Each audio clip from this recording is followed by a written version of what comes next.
right, great. Well, welcome everybody. I think we're just about at the starting point, and so I want to get started. And I have turned off the waiting room, so I think if other people are joining us later, then they should have no problem getting in. I want to welcome everybody this evening to an event that I'm very excited to have the good fortune of putting together. And my thanks to Columbia's Weatherhead East Asian Institute and Pace University's Global Asia Institute for helping sponsor this. We have two fabulous speakers, and we're going to be talking about human rights conditions in Southeast Asia and the influence of China. I'm going to do short introductions, emphasis on short, so that we can devote most of the time to the substance of what we're all interested in. So Sarah Cook is joining us tonight. She is the research director for China, Hong Kong, and Taiwan at Freedom House. She's a longtime scholar and analyst of China, and she oversees several critical reports on democracy, human rights, and media freedoms in China, Hong Kong, and Taiwan.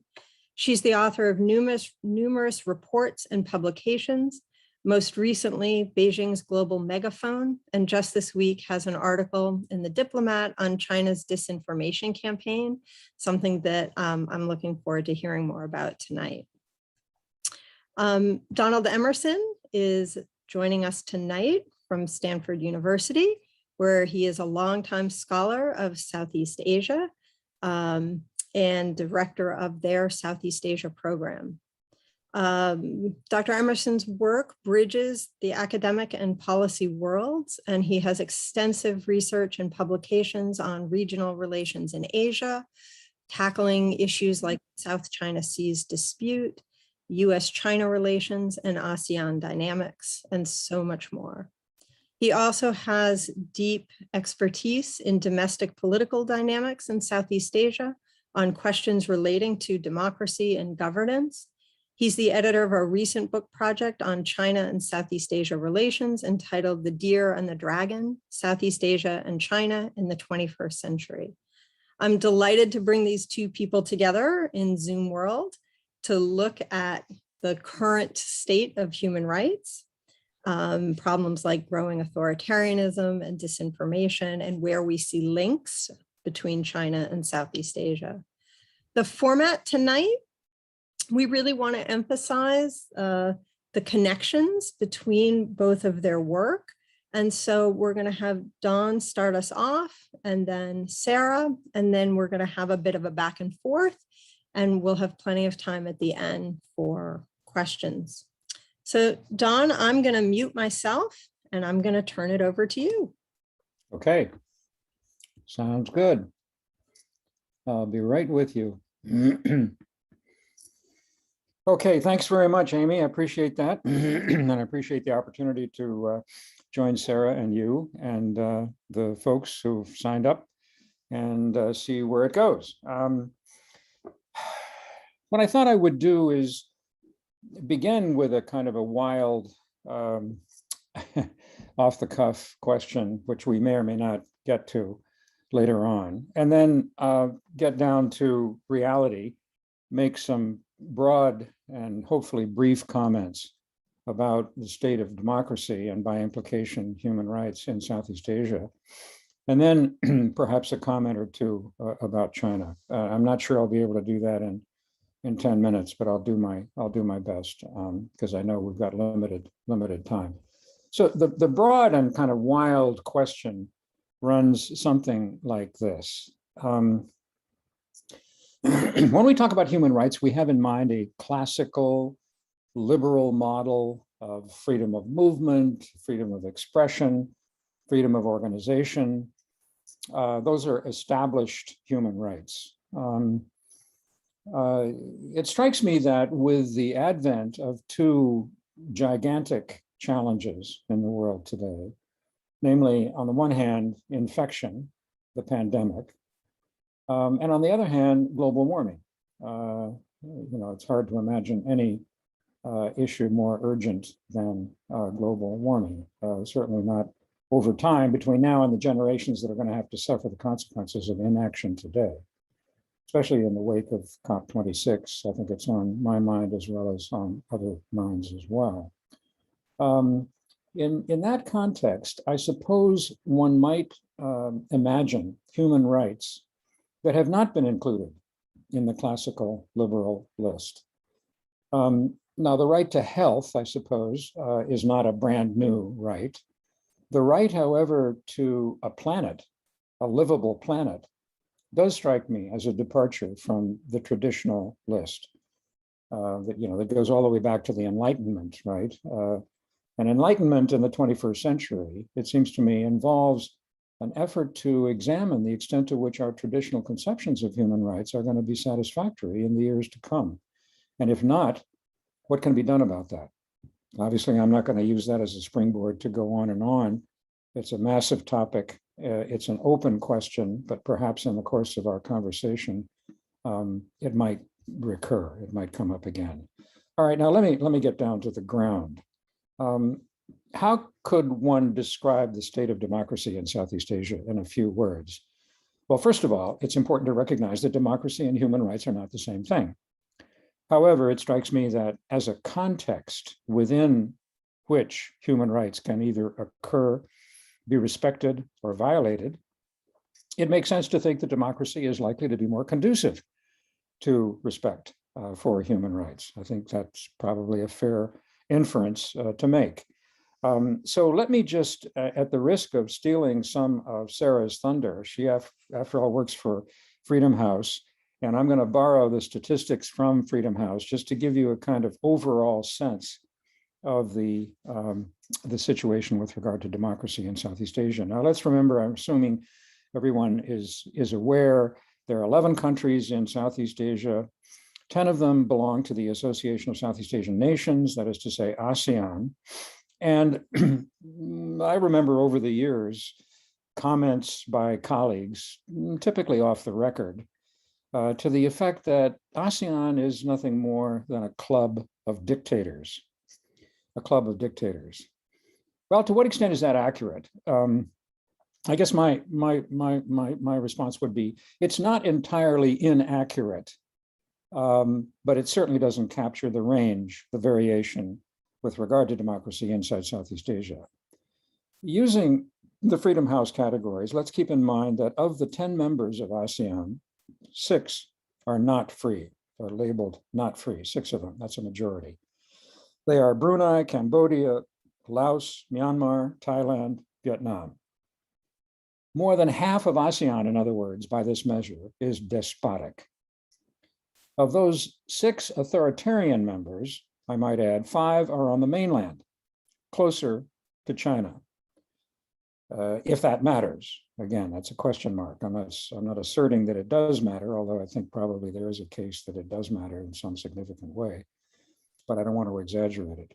The only maritime autocracy is Brunei, tiny little monarchy perched on the coast of Borneo, facing the South China Sea. The remaining 4 ASEAN states, Indonesia, Malaysia, the Philippines, Singapore, they are all maritime and rated partly free, not free, partly free, partly free. The lone fully free, as it were, the lone free country in the region is Timor-Leste, a tiny state which lies within the Indonesian archipelago and is not a member of ASEAN, although it would very much like to join. These crude descriptions based on the Freedom House data, Freedom House evaluations, these descriptions lead to the following quick kind of conclusions. First of all, mainland Southeast Asia is autocratic. Human rights are violated in these countries. Some might argue even routinely. Second, maritime Southeast Asia is, on average, semi-democratic, with the outliers being autocratic Brunei on the one hand, democratic Timor-Leste on the other.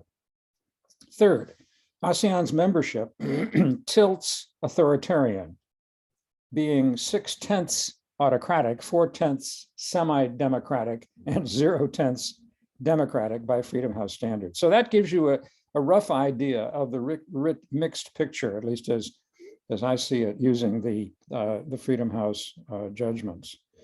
Other comparisons confirm the limitation on rights and freedoms in Southeast Asia. Take the World Press Freedom Index, which ranks 180 countries for press freedom. Of the 11 Southeast Asian states, 10 of them are in the bottom half, the less free half of that list. The exception, again, is Timor-Leste. And I can't resist but add that The Economist has its own evaluations, and The Economist calls Timor-Leste not a full democracy, but a flawed democracy.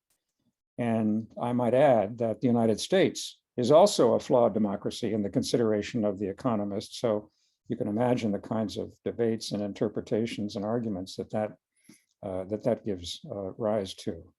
And a couple of quick comments, very, very brief comments about specific situations in Southeast Asia. Very summary. We can return to them if we wish later on. Myanmar comes immediately to mind. The bottom line is repression continues. The 1st of February next year, it'll be the anniversary of the coup. Myanmar is not only a site of massive violation of human rights, it's virtually a failed state or becoming a failed state. I could go on to those details. I do want to say one thing about China in regard to Myanmar, and that is that if there's an image of China as authoritarianism par excellence, and one therefore infers from that image that China must be really happy to see the junta in power in Myanmar, I think the answer to that is, wait a minute. There's a lot more ambivalence in Beijing with regard to what's going on in Myanmar, and we can discuss the reasons perhaps during the conversation. In the Philippines, what do we have? Well, we have what might be called incipient dynastic politics. Hardly a description of a democracy, depending upon how the dynasts, of course, are elected and what they do and their observance of human rights. There's an election scheduled for the 9th of May next year.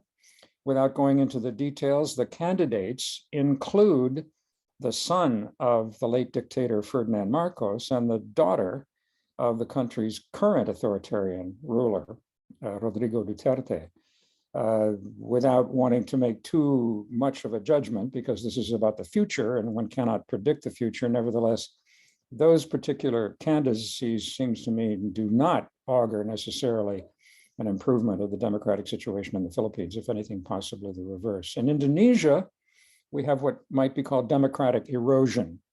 That's part of a larger debate going on among academics. But it's clear that Joko Widodo, the president, Jokowi, is focused on the economy, not on human rights, and understandably so, one might say, insofar as Indonesia is a low-income country, struggling on the way up, doing better than others economically, perhaps in some ways, but still very much in need of economic development. But that means that the possibility exists of human rights languishing in the shade of the top priority on economic development. Vietnam, Laos, Cambodia, entrenched autocracies. Singapore, a fascinating case, which I wish I had more time to go into, raising an issue that we may want to spend some time talking about, and that is self-censorship. Self-censorship. The Yale NUS affair, as it's been called in Singapore, I think may illustrate my point. In 2011, Yale University and the National University of Singapore got together and created a joint college, undergraduate college in Singapore, the Yale NUS College.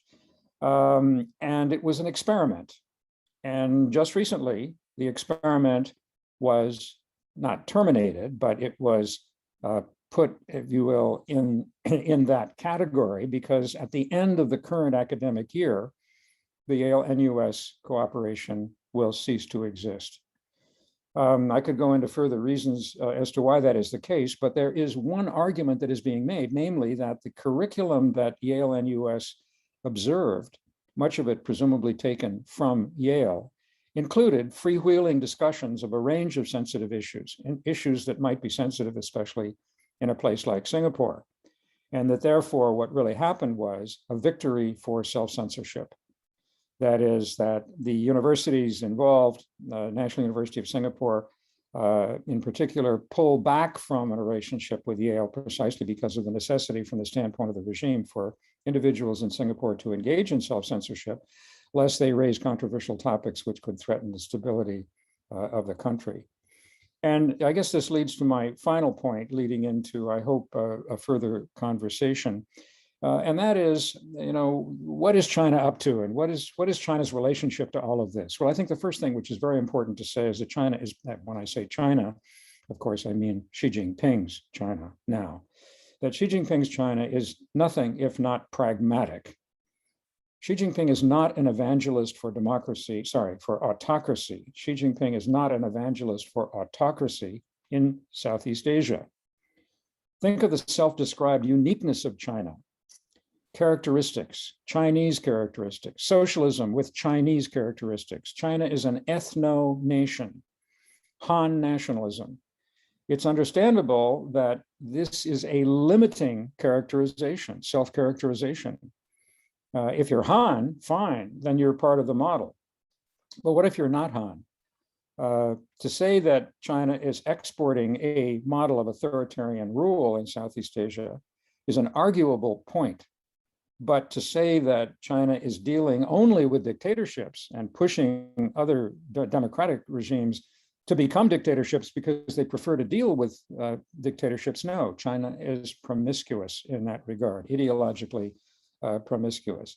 But it seems to me that the export of self-censorship, as the Singapore case may possibly illustrate, is a good example. Self-censorship doesn't show up in the statistics out of the IMF or the World Bank with regard to trade and China, but it does seem to me to be an important element in China's impact and influence in Southeast Asia. And I'll end there. Thank you. Great. Thank you, Don, for laying out what you're seeing in Southeast Asia. I'm going to turn it over to you, Sarah. Thanks very much. And thanks everybody for joining this evening. So I was going to do something a little bit similar to what Don did regarding the state of freedom in Southeast Asia, very briefly regarding conditions inside China, and then talk about 3 dimensions of where this intersection plays out. But I think one of the things that is really important to keep in mind as we think just generally about, the way in which the regime in China, affects the situation in other countries, is a recognition of how much more authoritarian China itself is now than it was just a decade ago. And, China has, Freedom House, we've been doing these scores for freedom, like Don was citing, and the status, since the 1970s, actually. And throughout that time, China has, been under the rule of the Chinese Communist Party and been, ranked thoroughly not free.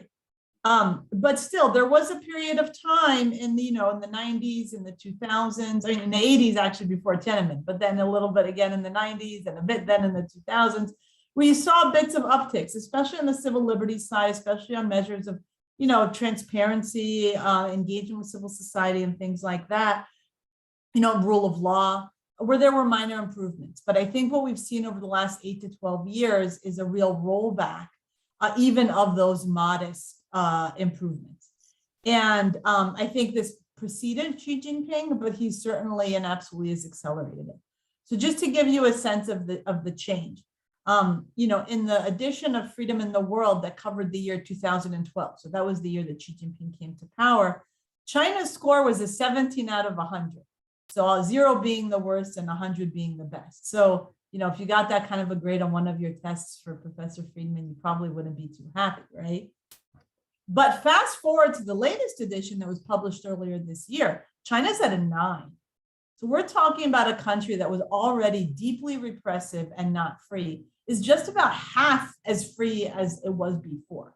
And so I think, for those of us like Professor Friedman who are familiar with the methodology, that size of a drop in a country that was already performing so poorly is very rare. And you really have to get, there really has to be some benchmarks that are crossed to get that deep. Similarly, in internet freedom, that's a similar case where China, when we started our Freedom on the Net Index that looks at internet freedom, in 2011, China was at a 17. In the latest edition, China's at a 10.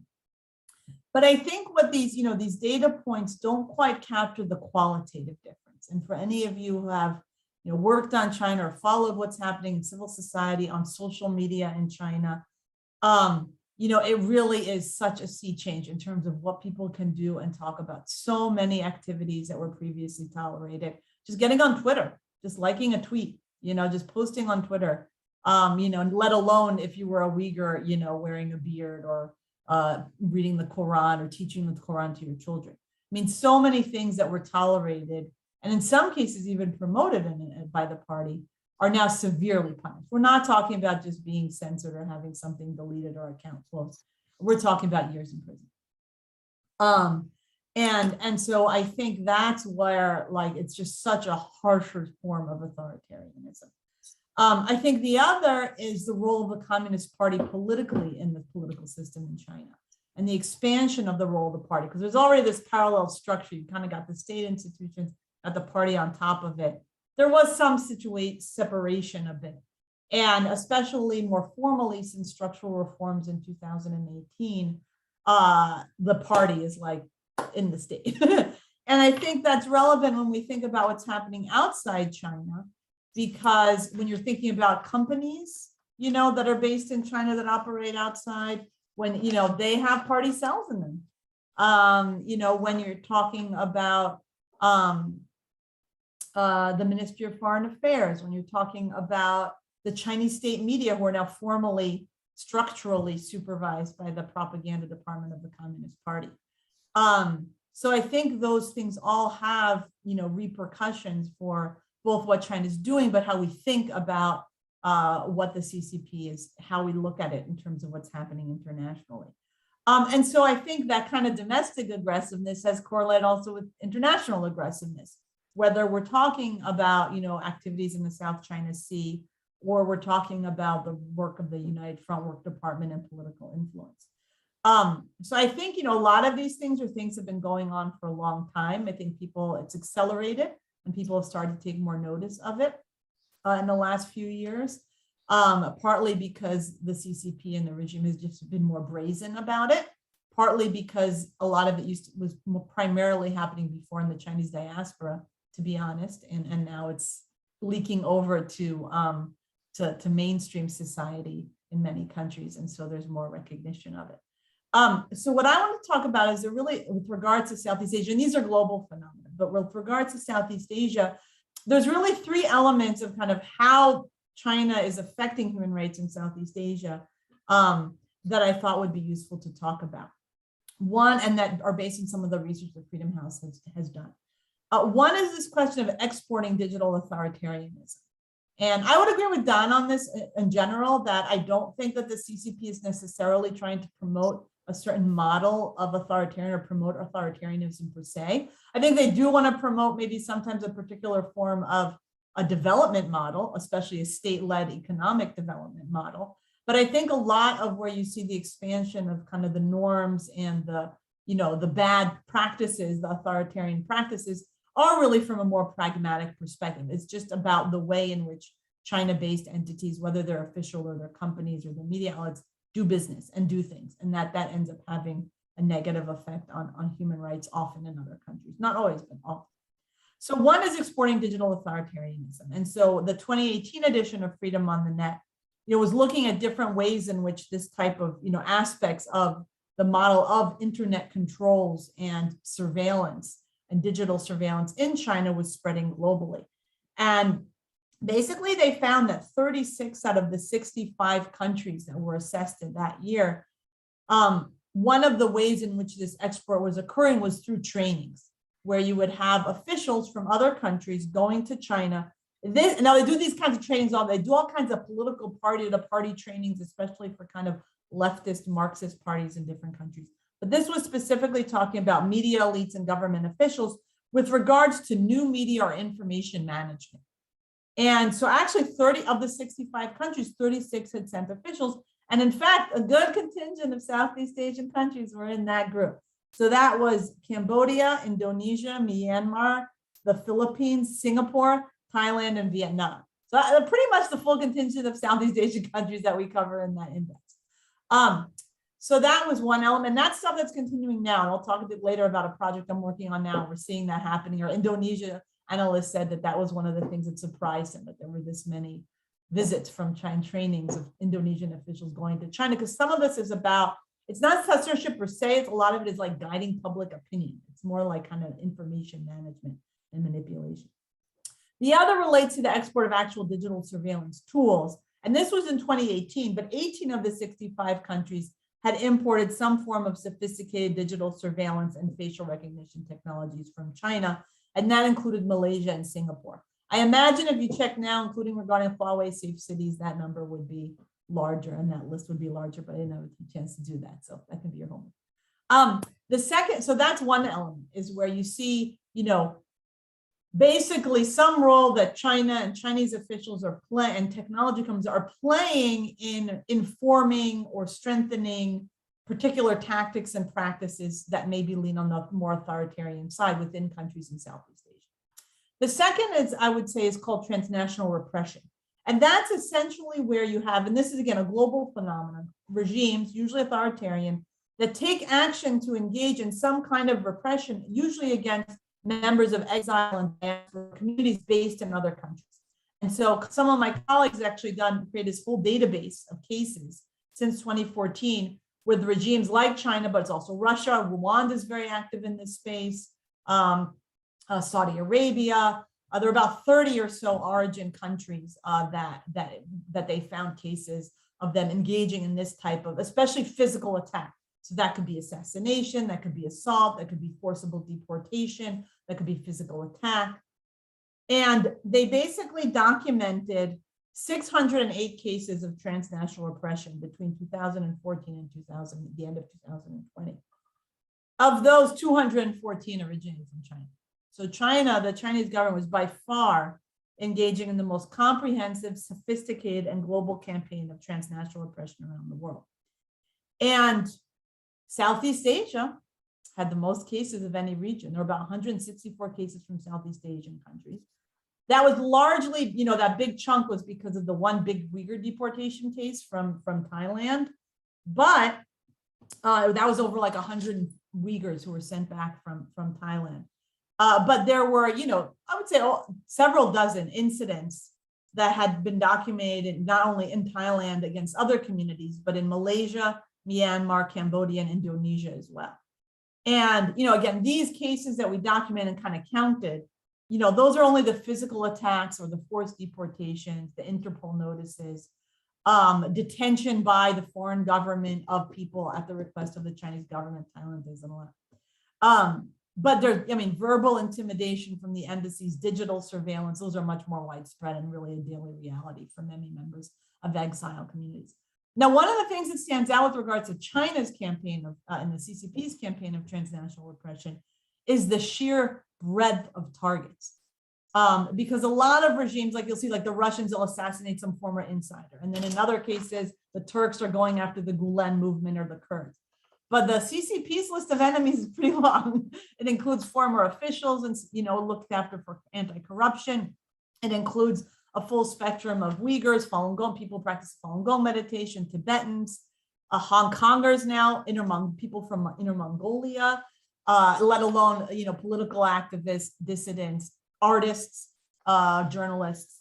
And so if you actually look at these cases from Southeast Asia, pretty much almost that full spectrum of CCP targets, faced some form of transnational repression.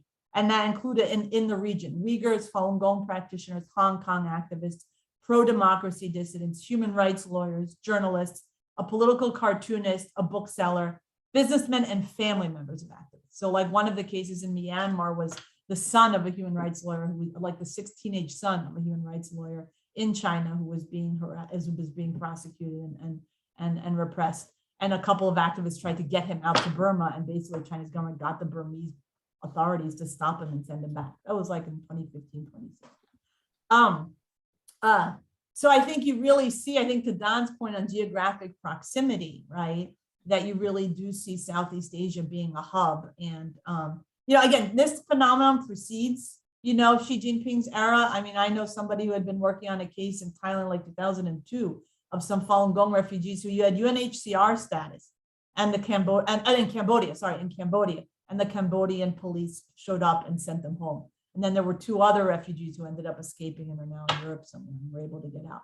But some of this has been going on for some time. But the spectrum of targets has absolutely increased in the breadth of it. And then the last dimension, then I'll stop and I can say a bit more after Don and I do some back and forth. And that's a focus of my current work is on the Beijing's growing global media influence. And we're looking at the ways in which not just state media are active in propagating their content and narratives in ways that are clearly labeled as state media, but these more covert or sometimes coercive or corrupting elements where it's really obfuscated and you don't really know who's behind it, and where there's elements of economic leverage and intimidation that engender censorship and self-censorship, these manipulative disinformation campaigns on global social media platforms. So that's kind of the focus of my work here. And I can talk a little bit more about it. The last thing I'll say for now is that I think when we think about this intersection of like the role that China plays with human rights in the region, there is very much agency by the local actors and the local political actors. And so I think the issue is that you have these countries that are in democratic decline, transition, longstanding kind of hybrid regimes like in Singapore or Malaysia, and there's various actors, civil society groups, and then the government, the regime, battling for pushing it either in a more democratic or less democratic direction. And then you've got, China-based actors and CCP-linked actors coming in and basically putting their feet on the scales. And I think that whether it's in the form of transnational repression that kind of targets the Chinese government's targets, but feeds the authoritarian and bad rule of law tendencies of certain actors in those domestic contexts, let alone the export of surveillance equipment or information manipulation know-how, let alone I'll talk a bit about some of the media and disinformation, which you see might even, potentially influence maybe electoral outcomes in certain places. So I'll stop there, but I think as we think about, not overestimating China's role, but not underestimating, because it is definitely part of the incentive system and the cost benefit analysis and the balance of power within each of these countries. Yeah, that was excellent. That was really good. Unless Amy wants to intervene, I'd be happy to ask a question. Sure. Well, I'm happy to give you some thoughts about framing your responses or letting you just. Sure. No, go ahead. Whatever direction is useful. But if you want to include in your thoughts, maybe something about what do you see as being done in response to these dynamics, either from citizens or activists, NGOs, or Don, in the case of Southeast Asia, what are governments themselves doing to respond to China? And Sarah, I was thinking particularly gloomily of the fact that instead of responding, maybe they're jumping on the bandwagon. If it sounds like they're flying off to Beijing to engage in training and saying, how do we do this better? That is sort of a terrifying thought. But so maybe in the context of responses to these dynamics, you could respond to each other. Do you want me to comment or okay. Okay, that's fine. Yeah, that fits more or less what I was going to say. I mean, yes, I think it's important to emphasize that Southeast Asia is not simply a receiver, it's an actor, or obviously not a single actor, but there are responses to China that illustrate agency and that belie the overwhelming impression, those that focus on structure rather than agency, of the dramatic inequality in power and economic resources and so forth between China on the one hand and Southeast Asia on the other hand. And frankly, my impression is that China would like to persuade Southeast Asians to become fatalists, to buy into the structural argument and say, well, China's just too big, so that's it, right?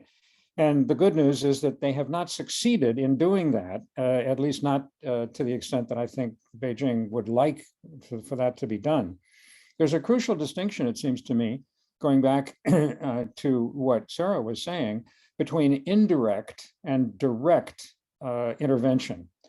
When Southeast Asians go to Beijing to learn about what could eventually become a kind of intrusive digital system in Southeast Asia, that would be an example of indirect influence, because presumably these individuals and the governments, to the extent that they represent governments, are interested in using the technology. And so if the technology is used to quell protests, to facilitate the curtailment of human rights in Southeast Asia, one could say that although the tool is coming from China, the intention is coming from the authoritarian regimes in Southeast Asia itself.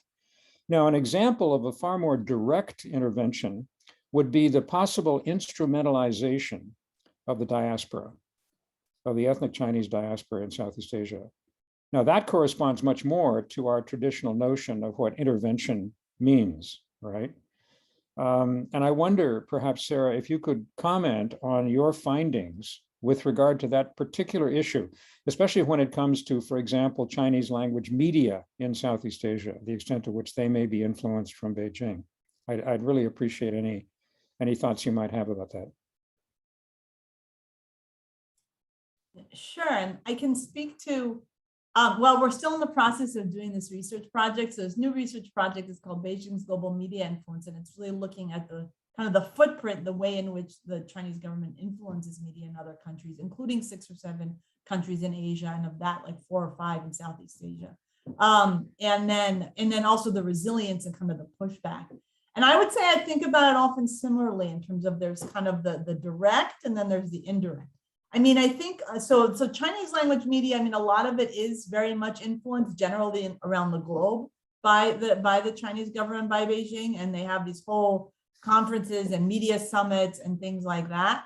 I think one of the bigger issues is actually Wechat, the social media platform that is ubiquitous in China and widely used around the Chinese diaspora, and where there's very clear documented evidence of censorship, basically, that certain activists who are more critical of the Chinese Communist Party, certain media outlets that are critical of the Chinese government, even media outlets that are less critical maybe, but maybe post something, I have to be careful because it might get deleted and things like that. Even, posts by local politicians to their local Chinese constituency in places like Canada or Australia being censored by Wechat. There was an incident recently related to an Australian prime minister, actually. Wait, does that mean when you say censored though, Sarah, do you mean that the platform deletes it? Off, Yeah. So this is a platform that's ubiquitous in China and that censors every, and again, they themselves are caught between a rock and a hard place because they have their own, but it really extends internationally. And there's been a number of kind of leaks where somebody got through the back door and found what they were tracking, and in anecdotal accounts of this being, individual incidents of this or that being deleted, but also surveillance. Citizen Lab actually did a big investigation where they identified that they were actually monitoring all the communications of users outside of China, scanning the communications and the messages for various sensitive political keywords, ranging from like Dalai Lama to CCP to Xi Jinping. And even when they weren't necessarily censoring them, but they were capturing them. And in some cases, they found that they concluded that they actually thought they were using it as a way to help inform censorship terms within China. So basically like trying to preempt whatever the next, like Jasmine Revolution or dissident movement may be coming from outside of China that the chatter is starting and then going into China. So I think that's one example. And now the thing in Southeast Asia is you've got a lot of non-Chinese speaking Wechat users in Malaysia, in the Philippines. And that's one of the things we're trying to see if we can dig up more. Mongolia, I mean, that's Northeast Asia, but like as a young democracy in the region, was like the second largest platform like downloaded in Mongolia a few years ago. So I think that's where, to Don's point about whether you could have more direct intervention and manipulation, including surrounding elections, it seems like that could be a vulnerability. So in terms of how we think about kind of media, the Beijing's media influence, we've broken it up into 4 or 5 categories. One is kind of propaganda and kind of promotion of Beijing's preferred narratives. And some of that does happen very clearly through Chinese state media, labeled media. But a lot of it happens through these local actors, where it's insinuated into local media through content exchanges, co-productions, journalist junkets that then people come back and write, reports and things like that in ways that aren't often always labeled. And then therefore local users can't identify that that is actually the source. A new phenomenon is social media influencers. So there's one preliminary study, I think more is supposed to come out. They found I think it was at least 100 social media influencers, usually young, attractive women, linked to China Radio International, posting videos in dozens of languages. And these are increasing linguistic diversity is what's been really striking to me in the last few years. I mean, languages like Hebrew, like we were talking to our Sri Lanka analyst, Sinhalese, Tamil. I haven't seen a list of what it might be in local language. I would imagine there's somebody doing it in Bahasa. And some of it is lifestyle stuff, but then they do suddenly have a clip that's about, well, this is what's really happening in Xinjiang. You know what I mean? And so that's the kind of the propaganda side. Then you've got, kind of crossing a bit of a boundary is the disinformation. And that's kind of the deliberate dissemination of misleading content, including conspiracy theories about the origin of COVID and things like that, but also the use of inauthentic networks. So the bots and the fake accounts and the fake personas to amplify some of this content. So actually one study recently found, for example, that the UK, the former ambassador to UK, his Twitter account, at least a half of the retweets and likes were from fake accounts. And so that creates a perception of kind of popularity, right? That is not really existing. There was a case in Italy of 30-something% of tweets with the hashtag "Thank you China," Grazie China, early on in the pandemic when China was kind of doing the mass diplomacy and stuff like that, were linked to a bot network with ties to China. So you really have, so to me, that link goes to this question of kind of more direct interference and influence of a manipulation of the information environment in other countries. There was one Facebook takedown related to the Philippines where they found a network, and of course, Facebook in the Philippines is so widely used. And what's, a lot of these things, when the actual posts themselves often don't get that much engagement. What was striking was that in the Philippines, this one did get 100,000, 130,000, views or engagements or likes, I forget what it was. And it did relate to Duterte. It was trying to promote Duterte. And now you're already starting to see that Bang Bang is having meetings with the Chinese embassy and stuff like that. So we don't know exactly what's going to happen there, but our Philippines analyst was definitely need to watch what's going to happen with this election. And so that's one example where that was again, an inauthentic campaign where you could see, and I don't know necessarily, exactly what China's interest would be. And I think they want to be careful not to be seen to be interfering so closely in the domestic affairs of other countries. But we do see some of these examples. And that's where you do see on some of these takedowns, about every 6 months, I go through all of these really hyper technical and forensic analysis of these campaigns and networks of bots and stuff that were taken down. What's striking is that more and more of the topics are not just related to China. It's basically trying to sow panic in the US about COVID, trying to make Serbia not like the EU, trying to things like this example in the Philippines. So I think you do see in some cases a departure from what we might think of as the kind of traditional kind of CCP core interests. Of course, there's also a lot that's bad mouthing the Hong Kongers and, talking and Taiwan and Falun Gong and so forth, and denying what's happening in Xinjiang to the Uyghurs. But there's a lot that is. So that's this information. Then you have this question of censorship and self-censorship, where various economic incentives or sometimes intimidation is used to quell critical voices. And reporting, again, not only about what's happening in China, but often, about Chinese investments locally. And that question of and that's one of the things we're looking at in this new privacy. How much is that happening? Where you have local reporters who are wary about reporting about some latest BRI, this or that investment, because they're worried. In some cases, it's not about retribution from the Chinese government, but sometimes there might be economic interests at the owner level or other perks. But sometimes it's the local government, especially in places that are a little bit more authoritarian, where it's the local government that'll just rein in the local media from reporting, critically about the Chinese government. And then you get to this element of the content infrastructure, because that's what the Wechat example is an example of. We have China-based companies that are now building the content dissemination infrastructure in other countries. And we see this with apps like WeChat messaging apps. Big news aggregator in Indonesia, that actually there was a Reuters investigation that found that it's owned by ByteDance, which owns TikTok. TikTok, it's a bit fishy. We're not sure that there's necessarily a lot of manipulation going on there, but this news aggregator, like they found actual indications of moderation, both downplaying of what the Chinese government wouldn't like, but also about Indonesia banning TikTok, which is owned by the same like company. So the news aggregator by the same company downplayed the Indonesian block on ban on TikTok. But also digital television. So this is big in Africa, where you have China-based companies building the digital television. And there, again, in both of these cases, there's like actual legitimate technical innovation that feeds this market, right? Because they especially work better in like rural areas and things like that. But basically, when you look at the packages under Star Times, it's in multiple African countries, the most affordable and therefore the most popular packages are local media and Chinese state media. And the biggest competitor on the continent, which is BBC to Chinese state media, which is BBC World, is much more expensive to have.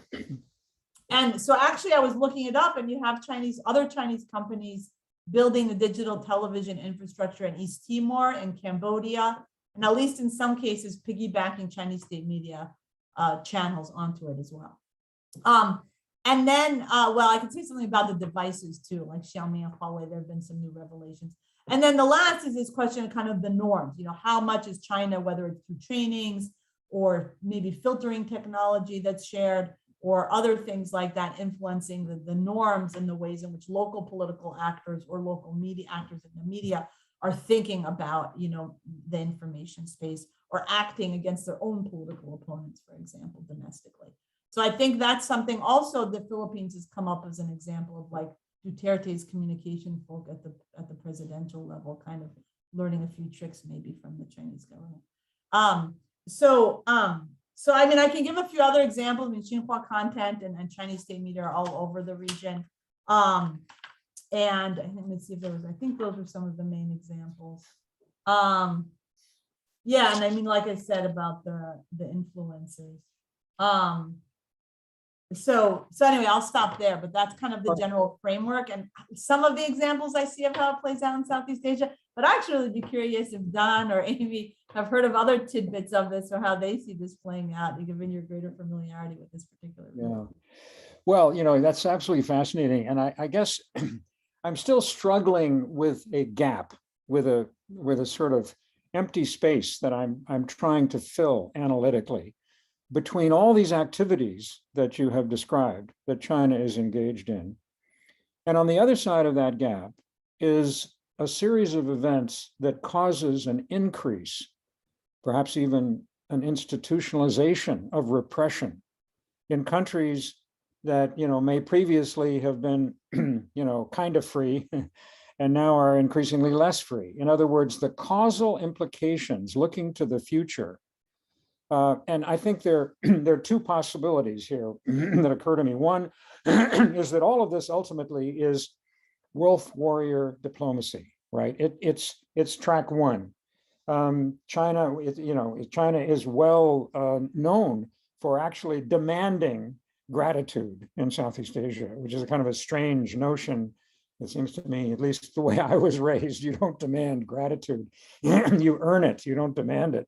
But this would be a kind of foreign ministry category, right? We want China to be liked. Now, it is conceivable, based on China's economic record, that one could like China, not because of its political system. And the notion of performance legitimacy, which is so central to the legitimation of the Chinese model, has a lot of support in Southeast Asia on the part of people who are by no stretch of the imagination willing to kowtow to China. And so, again, it goes back to the indirect versus the direct. Given all these activities, would you be willing to hazard a guess? I won't say predict, hazard a guess as to whether or not in the years to come, we will be able to identify an intensification and perhaps institutionalization of repression in Southeast Asia as at least in some substantial part an outcome of these activities? So I would say, well, I think there's two things. One, I think the big question is the digital repression. I mean, and that's not really my particular area of expertise, but I think generally that's the kind of thing that really gives tools to police to do things that they wouldn't be able to do otherwise. And even though a lot of it is marketed as crime prevention, like some of the examples and investigations in Latin America and places like Uganda, and for other reasons, actually, these kinds of tools are very effective at stopping political opponents and less effective at stopping violent crime. But you do see a lot of regimes who are pitching or governments that will pitch it to their populations as being for fighting. So I think that's one thing that could really, tip the balance. I think the other, are these questions of the investment projects and the corruption and things like that, and broader political influence and elite capture, because that's not something really talked about, but it's definitely something that happens. And I don't know how much it's Southeast Asia, but definitely, I mean, in England, in Germany, like in the US, like it's not necessarily something in the global South. I think the flip side, I would say, this is definitely the case also in some parts of Southeast Asia, is that the CCP faces the problem. So if you look at Pew surveys generally, if you look at the initial push related to Chinese media from like 2008 to 2015, views of China improved, including of Xi Jinping personally. But from 2015 in Southeast Asia, probably it started a little earlier with some of the activities in the East and South China Sea, it's really taken a dive. And so the CCP faces this problem where its own actions undermine its own narratives. Right. And that's the case at home in terms of people's understanding and the documentation of what happened and what was done in, in Xinjiang, even more so in Hong Kong. But like, again, going to the Philippines, on the one hand, you might even have Duterte going on TV talking about how we're not worried about China, we need this investment. But then you've got nationwide reporting about what's happening to fishermen because of the encroachments in the South China Sea. And so that just completely undermines, any propaganda about how China, it's a win-win situation, blah, blah, blah, right? And then I think similarly, China's in a very different place from Russia when you talk about this kind of social media disinformation and manipulation, because Russia doesn't care what people think about it. Putin just wants to be destructive. But the Chinese government, one of its goals is ostensibly to improve the image of China, but then they get exposed for all of these shenanigans, and that undermines that image. I think the last thing I would say is that the regime is not monolithic. And I think you may have different actors. Some of it, you've got the wolf warrior diplomacy. Some of these information operations are probably run by the PLA. Other parts is the propaganda apparatus and the influencers. And like I said, you've got China Radio International and you've got CGTN. So I think, and then you've got these, like some of this stuff could also just be kind of freelance, patriotic, nationalistic netizens, or a lot of it is like the state media will hire like private companies, right? Marketing companies. So a lot of the manipulation in social media is basically like Chinese state media taking advantage of whatever the latest marketing that like, well, this is their brand. So they're promoting their brand, right? So I think there's definitely that commercialization of the propaganda and aspects like that. So I do think you have like a lot of different actors, and sometimes maybe they're actually undermining each other.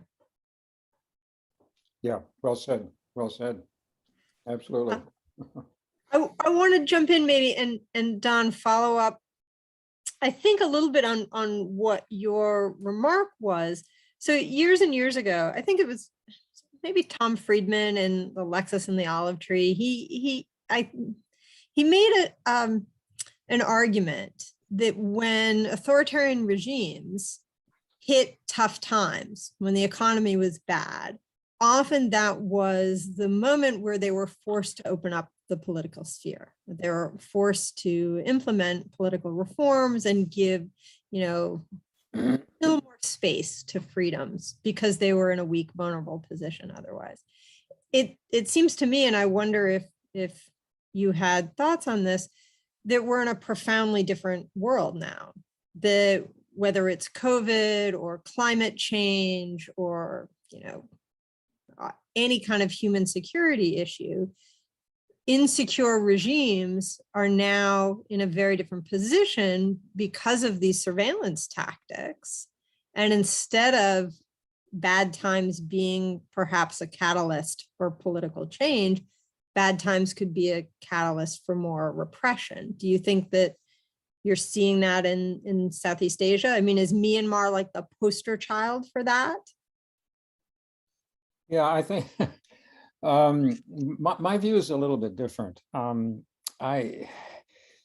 My expectation is that in the rest of this century, or at least for the next decade or so, when we are worried about major crises, such as pandemics, COVID-19, there could be a COVID 2021, 22, 23. I mean, this is, one can be optimistic or pessimistic, but it's certainly a dramatic change in terms of the challenges that we're accustomed to. This is not a war between China and the United States. Arguably, that kind of a crisis, although it could happen, is rather less immediate, to put it that way, than, for example, climate change. And I guess I would say this, that after all, the effects of these failures, climate change is directly experienced by individuals. They don't have to read about it or go online to learn about it. It's their experience. And so the damage that does to the regime that has been unable to prevent, the forest fire that wipes out your house, right? That's visceral. And I'm not sure that, the Friedman, hypothesis still holds. Indeed, one might argue that, I sometimes put it this way, what is the proportion of the problems that Southeast Asia, or for that matter, the world faces, that are cockpit problems that cannot be solved democratically because you don't have time to vote? You're in the cockpit, the plane is coming right at you, you're the pilot, you're not going to get on the public address system and say to the passengers, okay, we're going to have a vote. How many people think I should turn right and how many people think I should turn left, right? Because by then everybody will be dead. And if it is true, although it's kind of pessimistic to say this, that the proportion of cockpit problems is going up and up and up and up, that has implications for the maintenance of consultative democracy, from the bottom up rather than the top down. And that caters into a technocratic model that China is definitely representing and endorsing. So I guess that would be, and the other thing I would say is that China is not immune from reactions to failures to solve cockpit problems. The story has not yet been written as to the future of COVID-19 in China, not just the Delta variation, but future variations. I sometimes think of the PRC, the People's Republic of China, as the paranoid republic of control, right? Xi Jinping worries about his tenure as the leader of China. There's no question about it in my mind. And so these pressures are not unique to Southeast Asia and developing countries outside of China. China is directly involved. All right. Is it all right if I just react to that real quick? Yeah, please. Go. Yeah, I absolutely agree. I think, I actually think she has made China and the CCP's hold more fragile, actually, in a lot of ways, even though it's more repressive, and the repression is definitely an indication of insecurity in China driving the increased repression. I mean, I think the other game changer, in terms of the example you were talking about before, is the economic clout that China brings. And I mean, I'm not an expert on Cambodia, but like if you talk about this question of a classic example of a lot of development aid going from the international community with conditionalities, good governance conditionalities going into a country and helping open up the political system, and then the Chinese government coming in and strengthening Hun Sen, and we see where Cambodia is now, right? And I mean, that's not the only factor. Obviously, there's local agency, but a lot of these kinds of more autocratic rulers basically being able to play, just have this other option. The other option is that you just get the money from China and you get the investment from China without those governance requirements and civil society, and so forth. I think the last thing I would say is I don't think we should be hopeless. Right. I mean, I think one thing is really, obviously, I mean, when you look at, just the risks that people in Myanmar are taking, what people in Hong Kong were taking to the streets over, I mean, I think throughout the region, there is, including among youth, a very strong sense of democratic values and voice and community organizing. And I think people really desire that. I think there's a question of how much they can tip the balance. And I think, this question of people power being able to change things or not. But I think there is a lot there. And I think when you look at Taiwan, you really see the potential payoff democratically of the kind of government, civil society, tech sector, multi-sector, really fending off a major information operation trying to influence the 2020 elections there. And then ongoing stuff. I mean, it keeps going. I can talk more about that. People are interested, but it's constant, right? But they're really fending it off. And I think there's a lot of really interesting lessons to be learned. I think Taiwanese civil society are really interested in sharing their experiences and successes, but also learning, I think, from what others in Southeast Asia are doing. So I think there is a lot of good things happening and a lot of potential. So we shouldn't be too hopeless. That's all. I like to end on optimistic. I agree. So I do want to open it up to questions, and people are welcome to type their questions in the chat or use the raise hand function, and I can try and keep track of an order and recognize people, and they can unmute. So maybe while people are gathering their thoughts, I'll ask the first question and then I'll turn it over to Jacob.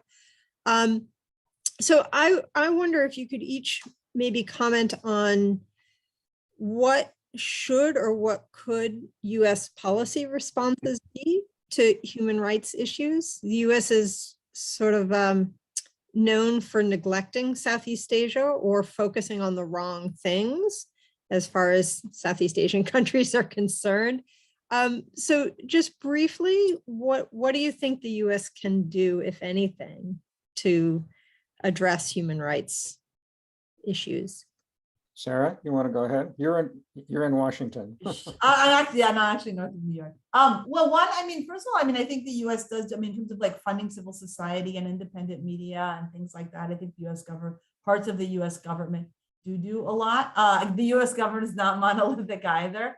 I think it's more when we're talking about really the high level and strategic diplomacy.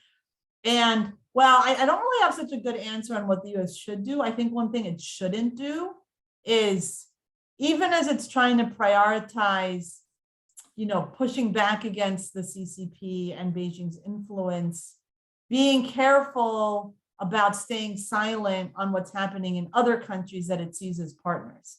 Vietnam, for example, being an example, right? India, actually, even though it's not in Southeast Asia, being another example of, right?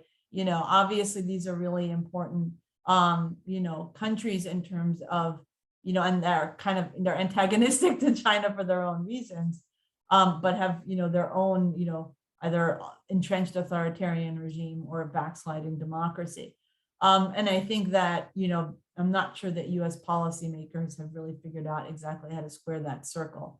I think one thing on one of the topics that I raised of the transnational repression is that I do know that is something that folks at the NSC and at the State Department are very much thinking about how to sanction officials from different countries who engage in this, not just rights violations in their own countries, but who engage in attacks against members of the diaspora exile community outside of their countries. So I think that, and including thinking also about how to do better protecting some of these communities, not only ones targeted by China, but again by Rwanda, by Iran, by Saudi Arabia, here in the United States, because that very much does happen.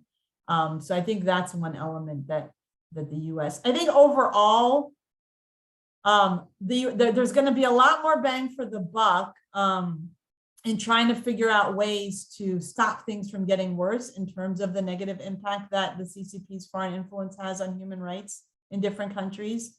And I think thinking about that and how do we, at least stop it from getting worse is an important way of thinking about it, because, there's a question of how do you make it better, but I think that's where these resilience questions come in.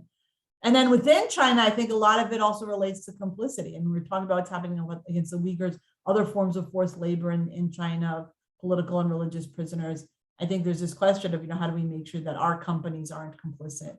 That our companies like Apple, that censor quite a lot of apps and things like that, and now have iCloud servers in China, and who knows what they may be forced to turn over. So I think that's there's elements of these things don't just stay in China, and we need to be cognizant of that and think about in a proactive way how do we insulate ourselves, both from the impact and the direct attacks, but also from indirectly helping. Just briefly, because this opens up a longer topic for conversation. It does seem to me, again, I'm tilting once again towards democracy rather than focusing on human rights, the human rights of particular individuals. Human rights at the individual level is a very, very difficult, it's actually in a way a microcosmic issue that it's hard for the United States, given a broad foreign policy initiative, to deal with. Obviously, on a case-by-case basis, you know, the American embassy in the country can report abuses and so forth, and we can take punitive steps, economic perhaps, urging the release of prisoners, such as the American journalist who was just released in Myanmar, thanks in part to American pressure. But those are at the individual level. And it seems to me it's the context within which human rights flourish, namely the democratic context, that really warrants the attention. And here I'm struck. I had an argument a couple of nights ago with a colleague about whether the plans for the Summit for Democracy, which is coming up very soon in early December, and there will apparently be a second summit the following year, whether that's going well, whether it's a good idea or not. My colleague was very critical of the way that it's being developed. And partly because I'm a contrarian, I decided I would disagree to the extent that I have the knowledge that enables me to disagree. Because I am struck, you know, there's a problem in American foreign policy when it deals with democracy, a problem that might be sort of put this way. Is democracy an identity or is it a project? If it's an identity, you know, some countries are democratic and some countries are not democratic.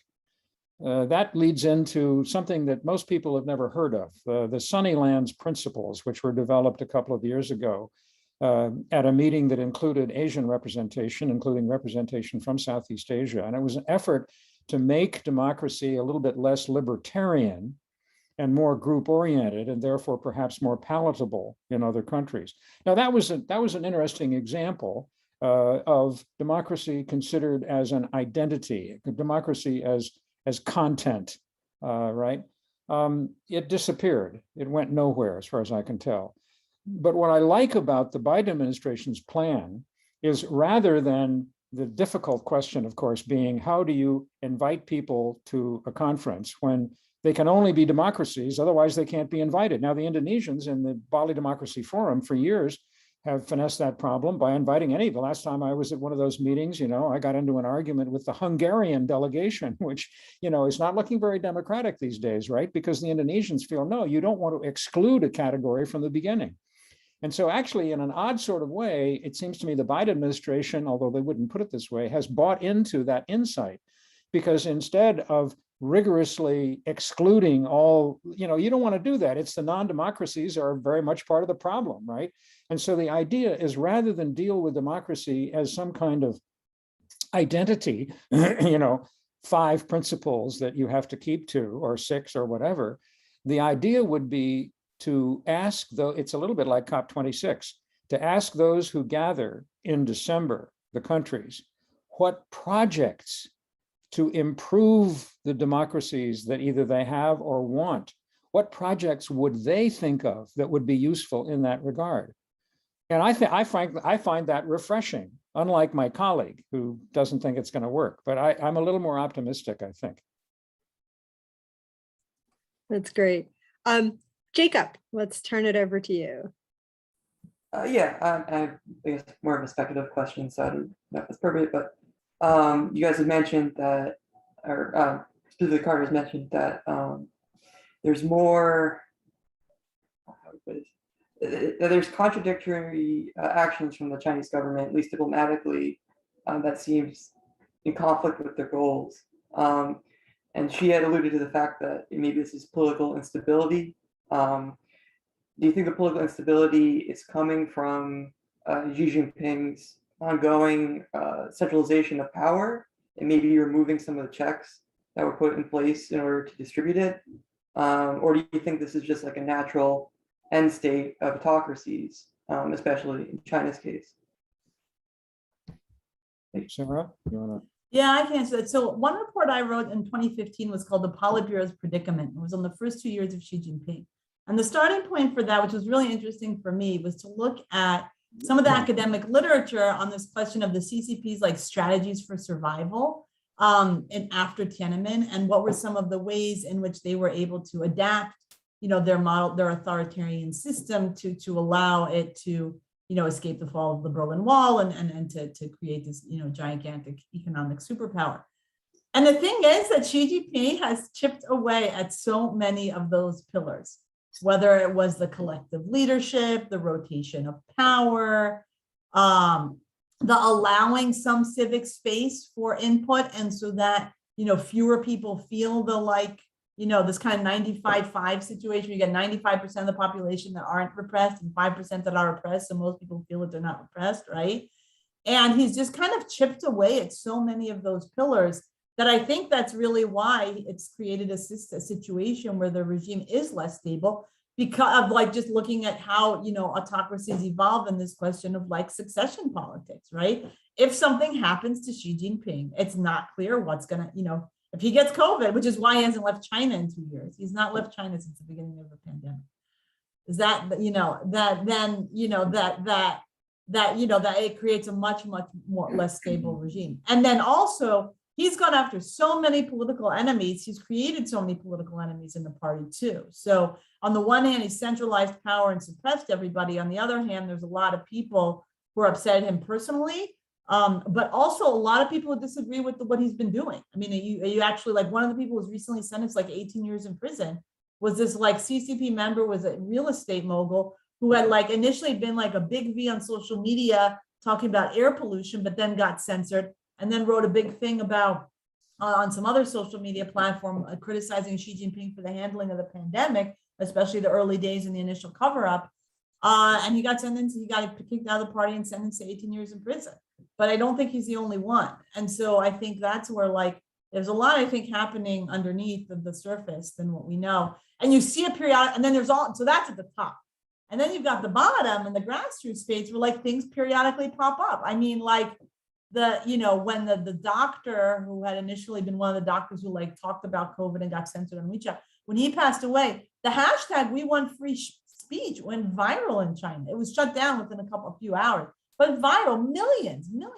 Look at what's happening now at the tennis player, who came out about the Me Too case, about what happened with regard to a former member of the Politburo Standing Committee. That's one of the 7 most powerful men in China, and it's been censored, but it's still people are sharing and talking, and there's. I mean, and this is where you get into the censorship overkill. So a regime that had more sense of security, that really felt like its performance legit. I mean, they do have a lot of performance legitimacy, including around the subsequent, periods of handling the pandemic.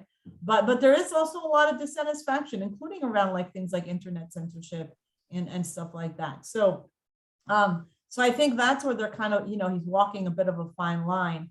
So I think centralization of power is part of it, but it's not the only part. Including, again, in terms of the CCP's own playbook for staying in power. He's basically trying to design a new playbook, and we'll have to see if that actually works or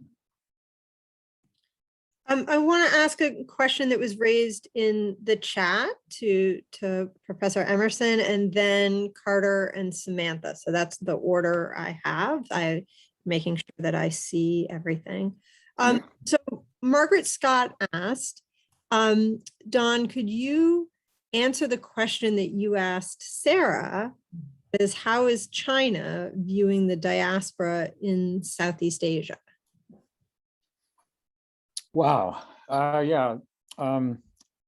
Since I asked the question, I can't call it fascinating. That would be egotistical. But I asked it because I consider it a very interesting question for a number of reasons. Not the least of which is that it is an extraordinarily, I cannot exaggerate this, sensitive question, sensitive issue.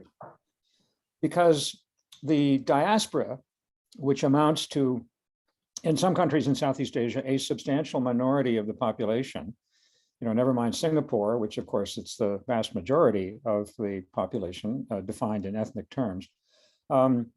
We remember, particularly in some of the Muslim countries, including Indonesia, pogroms against Chinese, marking a bloody history of racial prejudice and conflict. And so China is playing with fire to the extent that it instrumentalizes the diaspora in Southeast Asia. And by instrumentalizing it, I mean turning it into a tool of precisely the kinds of activities that that Sarah has been talking about. That is to say, to spread, whether it's loyalty or fear of China, to accomplish China's objectives, perhaps even to incorporate the northern tier of Southeast Asia in some kind of, at least in economic terms, a greater China, right? All of these kinds of desires and possibly ambitions in Beijing, they run up against the reality of substantial anti-Chinese prejudice in certain parts of Southeast Asia. And the risk is that instrumentalizing the diaspora will simply trigger a very dangerous racist reaction on the part of Indonesians. We know the story of Ahok, for example, in Indonesia, the ethnic Chinese individual who was treated very, very badly because of the existence of that latent prejudice, which is likely to become activated in circumstances where that happens. I mean, I think fortunately, it is hard to identify overt cases of Southeast Asia instrumentalizing the diaspora in a blatant kind of way. There was a comment made by the Chinese ambassador to Malaysia in the context of a demonstration and so forth, which I think, frankly, the dominant Malay media maybe overinterpreted it. But that certainly, I'm sure, caused a lot of back and forth between Beijing and the embassy in Malaysia. And arguably, the ambassador really overstepped his position by implying things about anti-Chinese prejudice in Malaysia that were to an extent were justifiable. But that would be of all the recent cases, that comes to mind because it was closest to an overt intervention in domestic affairs. In this case, political racial affairs. And so having said that, I think one has to deal with the fact of it country by country. And my impression is that although China maintains what might be called, I don't know if the term abstract intervention makes any kind of sense, but China increasingly, and I'm talking about the leadership, including Xi Jinping, is emphasizing that if you are ethnic Chinese, you are part of us. Now, I'm exaggerating, right? When I say part of us, put it this way, that the notion that your identity is decided by your passport, by your nationality, is in competition with a notion that your identity depends upon your ethnicity and your origin, what part of China you originally came from before you migrated into Southeast Asia. And the temptation, which is reflected in some of the statements made coming out of Beijing over the years, that no, we are one big family. You can imagine how dangerous that sounds from the standpoint of someone in Southeast Asia who already perhaps begins, with concern about the PRC, but in addition, as perhaps arguing that the proportion of the GDP that is in effect controlled by an ethnic Chinese minority is so great that it should be altered, right? I mean, there are resentments there. The image of the ethnic Chinese as all rich tycoons is false.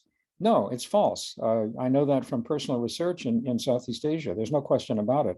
But the image is always there, and the risk is that China will unintentionally, invoke that image by saying things not at the level of abstraction, we're all one family, but actually trying to recruit at the base, whether it's Chinese language publications in Southeast Asia that are then turned into reliable mouthpieces of what China wants them to say. And other examples come to mind as well. I mean, the animosity level could rise rapidly if China misplayed this. Great. Carter, I think you are next. Would you like to unmute? Great. Yeah, thanks so much for taking my question. Returning briefly to the topic of a U.S. response, should or will a potential response be tempered by the U.S.'s history of participating in similar behavior, like historically in Central and South America, but more recently in the Swana region? I mean, Dr. Emerson, you say you lean towards democracy and democratization as a sort of pressure valve for human rights violations, but countless human rights violations have been carried out in the name of democratization. So what are your thoughts on that? Well, I should have said other things being equal, right? Other things being equal. It's always necessary to say that. And I did not say that.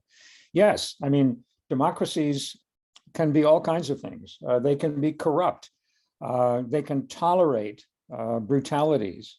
We come from a history of racial segregation in which American democracy had blood on its hands virtually from the very beginning. So you're absolutely right. There is no contradiction that once you're a democracy, everything else sort of follows logically. No, I didn't say that. But I said that if you are an autocracy, if you are a dictatorship, then your view of human dignity, the dignity of the individual as a member of a group, is likely to impede, right, the chance that human rights will be observed. In fact, autocracy is to some extent defined by the sequestering of human rights to a category that is either ignored or downplayed so much that they barely exist in the extreme case. That's when we talk about a totalitarian. I used to live in the Soviet Union as a kid, was there for two years. My father was a diplomat, and I had a chance to see that, firsthand. But you're absolutely right. You're absolutely right. America has a lot to atone for in its own history and in its own foreign policy, which, yes, has during the Cold War, how many authoritarian regimes were encouraged, propped up, funded, and so forth by the United States? You're absolutely right about that. But I still maintain that as a context for human rights observation, it's better to have a democracy, other things being equal. I just kind of, You want to chime in? Yeah, I mean, I think to me, part of it is that I actually find it really problematic when we talk about the situation in other countries from this like really geopolitical lens of like it's China or the US. Because honestly, the reality is that it's not a zero-sum game. And sometimes both sides are actually really bad at this. And so if you look, for example, like you actually look at some of the, like there are a lot of countries that, and a lot of local activists or others that are very much concerned about what's happening in their country and where the way in which the Chinese government is expanding, Huawei surveillance and things like that. But they're also concerned, like the African activists are like, well, it's really the Israelis who are also sending all of this thing, you know what I mean? And then they're also maybe very skeptical about the US. So I think, I think it's actually, there's definitely a role for US policy, but I think this actually really relates to local resilience and local perspectives, because, and I think also that again is where a place like Taiwan really actually serves as such an important model, because honestly, on freedom in the world and freedom on the net, Taiwan scores better than the US. It scores much better than China. I mean, Taiwan's like an 80 on freedom on the net and a 10, and China's a 10. So I think like it's actually really important that you have, a democratic polity like that in the region, and you have some really thoughtful both government officials and civil society, to share their own experiences, because I think that, it's just so much more helpful. I mean, I think in a lot of ways. I think there's a lot that we as Americans can do, but I think that that's just a really important piece of the puzzle. So I guess that's one way that I look at it and that I hear, I think just also from people in the region and other parts of the world. Yeah, and that's a good reminder to me that that it's not always about a US centered way of thinking of things. So very helpful. Maybe I'm going to take Samantha's question, and I think Sarah's probably the most appropriate person to answer. And I think you've already answered part of it, so you can let us know if you want to build on it. Samantha asked in the chat about Chinese censorship within China, and if there are fairly high degrees of support for the party, in society, what's the reason that the party feels they need to be so heavy-handed with surveillance and censorship?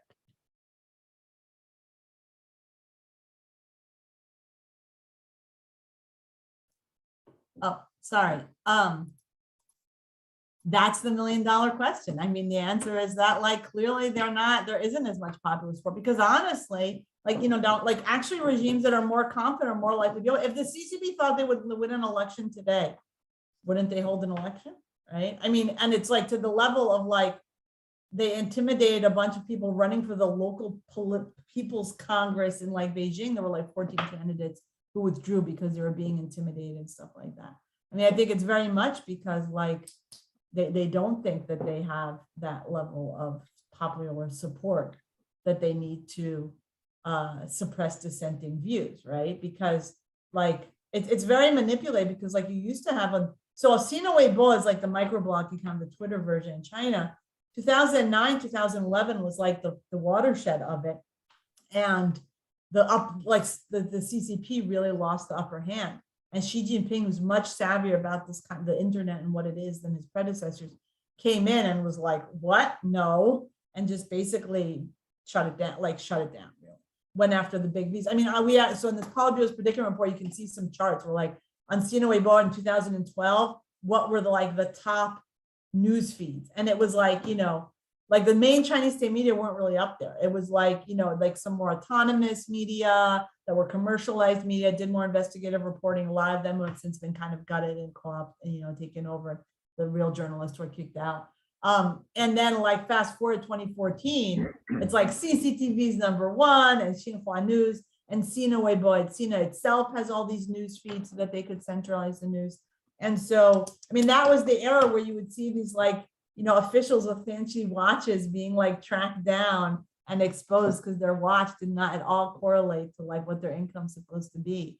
You know, the bullet train collapsed in 2011 and, you know, just firsthand accounts from everywhere before the Chinese government could come in and put their spin on it to try to dampen the backlash. So I think that is the case. I think they wouldn't need to have as much censorship and expanding topics of censorship if they were more confident. I mean, that's basically where their own actions undermine their own narrative.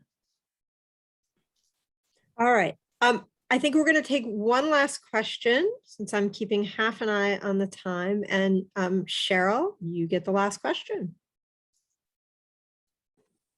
Hi, hold on, let me lower my hand really quickly. Okay. Hi, I really enjoyed today's talk from both of you guys, because I'm actually from Singapore. I was born in Malaysia and I grew up in Singapore for like 21 years of my life. And this was a really interesting talk because I have a soft spot for like politics of Southeast Asia. And my question I wanted to ask you guys is, how do you guys feel about the ASEAN way? Do you think it feels outdated especially with the way ASEAN countries in Southeast Asia, they relate to China? Because from like a Singapore perspective, they still feel that the ASEAN way is very relevant. And that's what kind of grounds our culture and how they feel, because it puts national sovereignty first and it puts the country's self-interest first. Do you guys feel it's outdated, or do you feel it's, I don't know, I just wanted to get like a non-Southeast Asian perspective on this. Who do you want to answer? Don, do you want to start? And then Sarah can chime in and our last word. Yeah, okay, so that's like most of these questions, it's a part of a larger conversation that unfortunately we don't have time to have. Look, here's how I would put it. In 1967, in August of 1967, when ASEAN was born, the ASEAN way was vital. It was eventually enshrined in the Asean Charter. Why was it vital? It was vital because ASEAN grew out of a condition of animosity, of enmity, indeed of physical engagement to some extent. I could go into those details, the history of Singapore, and well, anyway, and also, all right, leaving the empirical examples aside, the point was Southeast Asia needed to get its act together, so to speak. They needed to come together after this deep rift where, Indonesia declares confrontation against Malaysia and so forth, and there are tensions between the Southeast Asian countries. And it was because of Indonesia, primarily, it seems to me. Indonesia was the catalyst to create ASEAN. But at the same time, under those circumstances, you wanted to guarantee the sovereignty of the member countries. And so that was written into the deal, that every major decision, particularly on significant controversial topics, would have to be unanimous in effect. And I say in effect because that's not to say that there were votes and everybody had to be voting the same way, but in a sense, yes, you could not get away with trying to impose a majority on a minority. And the kind of experimentation that took place in the European Union, where there are all kinds of ways of avoiding that situation through certain voting arrangements and so forth, that never happened in Southeast Asia. And so the years went by, and it became increasingly clear that on really fundamental questions involving security in particular, particularly something like the South China Sea and China's actions in the South China Sea, and China's ability to take some countries, notably Laos and particularly Cambodia, and make sure that under the ASEAN way, they would always stand up and defend China if there were a resolution that ASEAN was about to pass that was critical of China. Very successful operation, right? And increasingly, particularly with regard to the South China Sea, but also with regard to other issues, it became clear that the ASEAN way was an albatross around the neck of Southeast Asia, that it was preventing ASEAN from dealing with fundamental questions of security. And I will end on this note that many foreign observers have been quite critical of the ASEAN way, and I am one of them, right?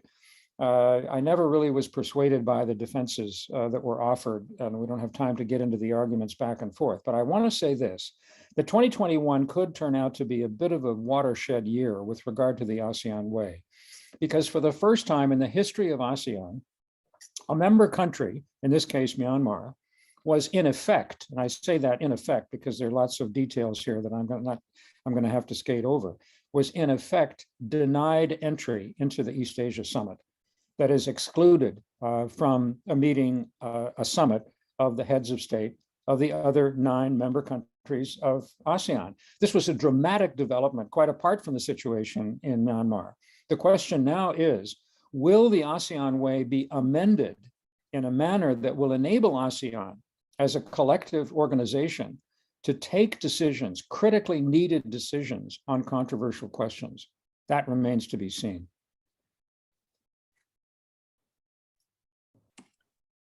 All right, Sarah, I want to be respectful of Yeah, I'll be very brief. Does I mean, anyone I'm not an expert on the ASEAN way. I will say that I think you do see a situation where, one of the things, the limits of the CCP's influence is national sovereignty, and I think national pride. And I think you see that, whether it's in the Philippines with related to the South China Sea and the media influence surrounding that, or in other places around the world where there's just this sense that,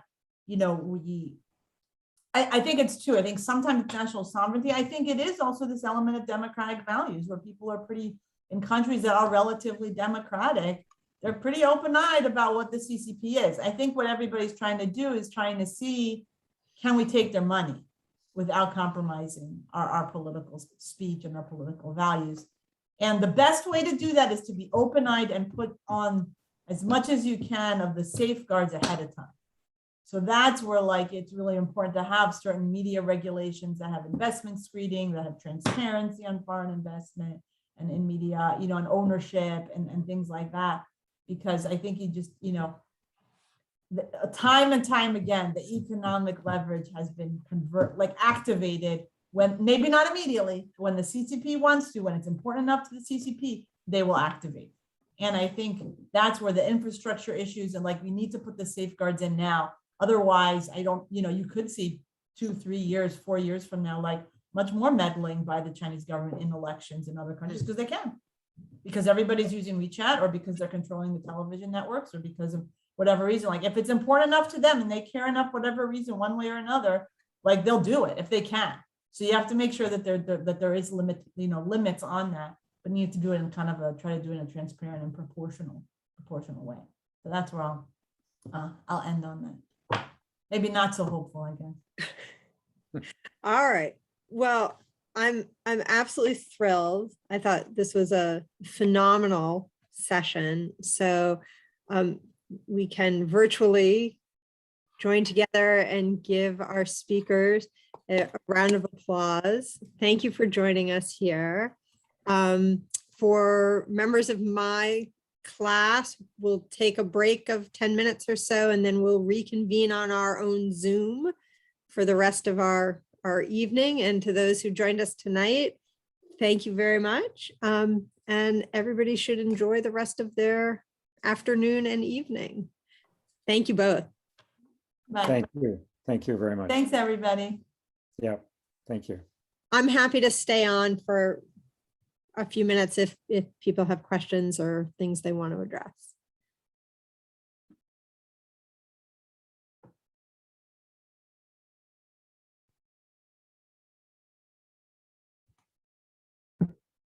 It's a good time to talk